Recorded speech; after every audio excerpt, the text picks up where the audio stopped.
Questão 9 e 10, meu amigo Carbone, o único que faz ligação com 4, o único que dá para 4. Questão 9, ultravioleta, raios solares, filtro solar aí. E a questão 10, tratando aí de uma questão de saúde pública, a questão do êxtase.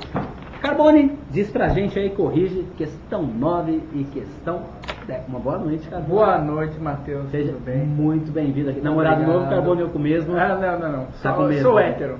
Sou hétero. A gente acredita, Questão 9. Vamos lá. Gente, boa noite aí pra você que tá aí acompanhando a correção aí com o Enfio, né? A correção da prova da Unicamp, aí primeira fase, dia 18 de novembro, né? Foi realizada a prova. Questão 9 é uma questão legal aí, falando da saúde pública também, né? Uma questão muito importante, ainda mais agora que estamos aí entrando no verão, né? Todo mundo vai para a praia, vai descer para o litoral, pode se queimar. Então a prova da Unicamp ficou atenta para isso, olha só. É uma questão que fala da proteção aí de 3, né? Dá 3 gráficos aí para possíveis, né, protetores solares e pede para você escolher o melhor. Lembrando que o texto, embora seja um pouco longo, né, você deveria reparar que o protetor solar deve proteger a pele numa faixa inferior, né, ao comprimento de luz visível, né, que é o comprimento de 400 a 800 nanômetros. É uma questão que exige também interpretação de gráfico, leitura de gráfico, né. Você chegava aí para a resposta do item A. O que ele perguntava para o item A? Qual dessas substâncias você escolheria para usar como componente ativo de um protetor solar e justifique? Bom, você deveria escolher aquele componente, né, ativo que protegesse melhor a pele na faixa indicada. Qual faixa indicada? Faixa de comprimentos de luz inferiores a 400 nanômetros. Não há dúvida que é a substância B. É o único gráfico que tem uma absorvância, né? Tem uma capacidade de absorver aí os raios ultravioleta nocivos à pele, né? Causam câncer de pele aí depois de muita exposição, né? O gráfico B aí é a curva necessária aí para esse protetor, correto? A justificativa é porque ela tem uma maior absorvância na faixa interessante para a proteção contra os raios ultravioleta, ok? Resposta do item A. Então, item A, qual que é a resposta? Substância B. Substância B, a melhor, justificando? Justificando porque ela absorve melhor, né? Ela tem uma maior absorvância na faixa indicada de inferior a 400 nanômetros, né? Que é a faixa dos raios ultravioleta atuam aí prejudicando a pele, né? Causando aí depois o câncer de pele, né? Uma questão que fala de saúde pública, né?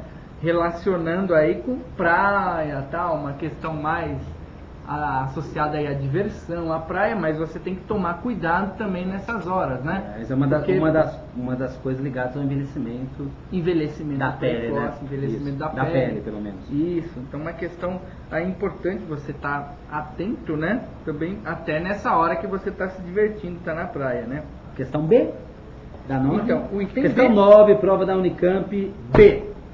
Item B. Considerando as informações do texto da questão, redesenhe o possível espectro de absorção da substância que você escolheu no item A após esta ter sido exposta ao sol durante algumas horas.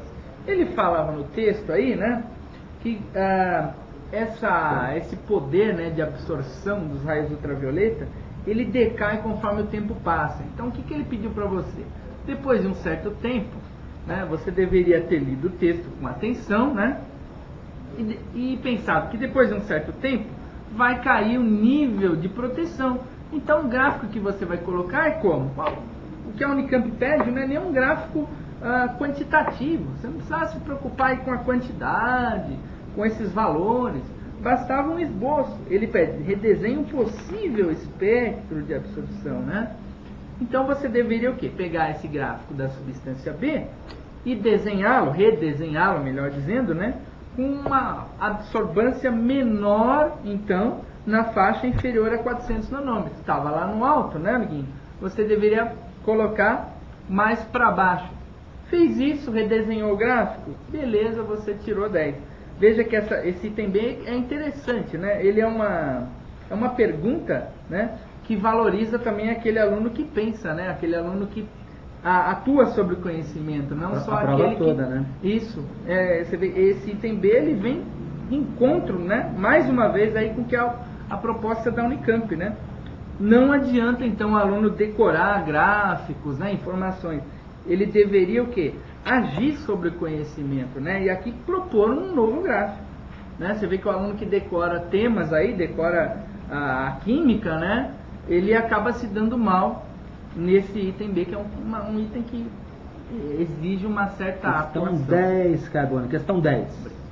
De 10. Vamos lá. A questão 10 é uma questão que fala sobre o consumo de êxtase, né? Mais uma vez aí a Unicamp preocupada com a questão da saúde, e é uma questão que envolve a juventude, né? Que é a grande maioria aí de quem está prestando vestibular, né?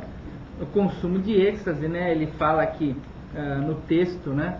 Causa hiponatremia, que é a falta, né, de sais, né? Falta principalmente de sódio, né? E fala também na questão que o êxtase chega a aumentar a temperatura corporal até 6 graus acima da temperatura normal, né? Isso aí é questão de morte, né, gente? E ele vai cobrar de você o quê?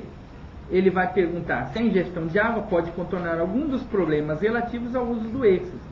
Bom, no texto ele já mencionava, né, que esse uso do êxtase vai fazer com que você tenha uma grande vontade aí de ingerir água. E ele vai perguntar aqui para você, repetindo, o que a água poderia minimizar, né? Minimizar o efeito do êxtase. Bastava você lembrar que a água vai ter um efeito do quê?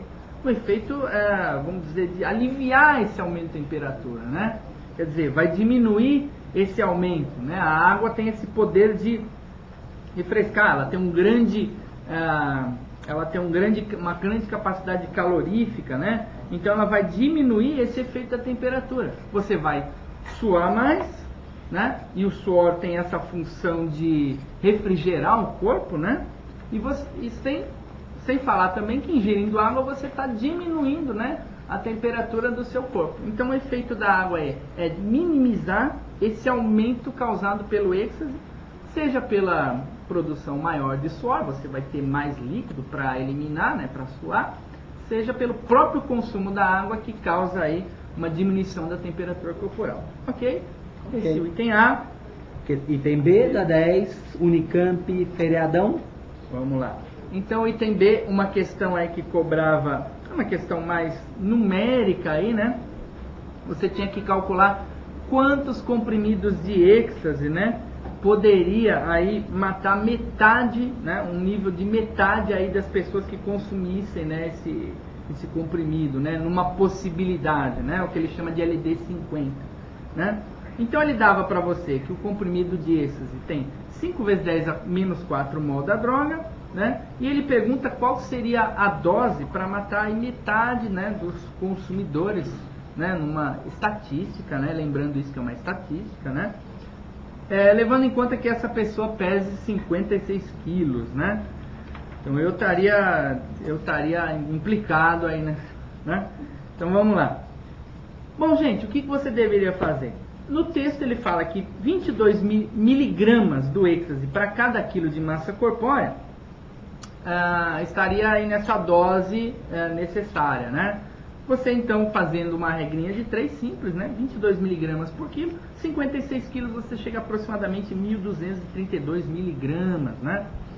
Bom, ele informa o valor da fórmula, desculpa, ele fala a fórmula aí do êxtase, ele fornece.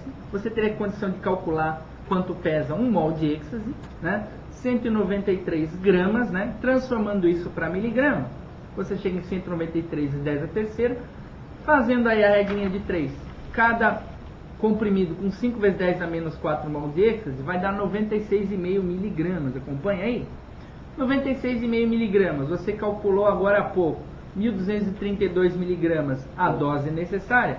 Então um comprimido tem 96 miligramas, 1.232 miligramas vai te dar aproximadamente 13 comprimidos. É isso aí, obrigado, gente. Muito bom, Carbone. Valeu. Um grande abraço. Obrigado. E é um prazer estar aí com vocês. É um prazer nosso aí. Beijo, daqui a pouco mais uma questão. Um abraço.